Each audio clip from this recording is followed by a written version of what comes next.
K15!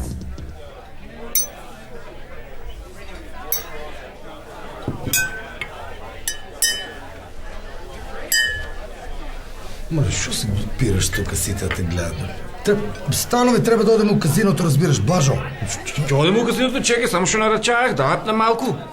Ти си ненормална, бе, море, ти нарачуваш да ќе ни ги фатат убавите места таму околу рулето. Ти знаеш ти јас, ако немам убаво место кога седам на рулето, немам квалитетна перцепција и не можам рационално да трошам пари, разбираш. Ти па само за капитало си запнал си. Те мора нешто да апнем, не може тоа така се. Шо нарача, бе? Шо може комарджија да нарача? Ајде чуjem шо нарача, баш да ти видим. 2 пара кобасици со пар краставици. Море, оти одиш на ризик, Блажо, разбираш. Оди не си на сигурно, бе, Блажо, до кога ќе те учиме? Си нарачаш каре, свинско.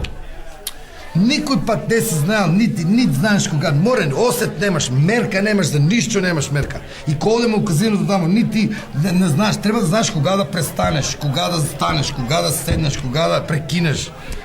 Врска немаш. Бе, това потезите правилно се носат до живото. Правилни потези? Немаш озма, моля. Со искуството оде тоа, де? Море, треба да ме пратиш малку мене, осет немаш, мерка немаш. Ај станови, ќе ти ги донесу таму кабаските, таму ќе мезеш на рулето, ај ќе ни ги фатат места, станови. Слушай, мора нешто да апне, бе. Да имаш што да повраќаме после.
Блажо, ти си магаре непоправливо, разбираш. Вие се нешо лични, не те се. Ај, отвори да видим, отвори да видим, ај баш да видим. Гол пишчол, презил си, бе, разбираш тоа. Шо на мене само викаш, ти поарен да не си? Ај, гледай. Останал си по гаки! Која ќе научам јас, бе, вака мерка да имам, бе, да се знае кога да се престане, бе? На куково лето ќе научиш това не се учи, бе, това или го имаш или го немаш, бе. K15!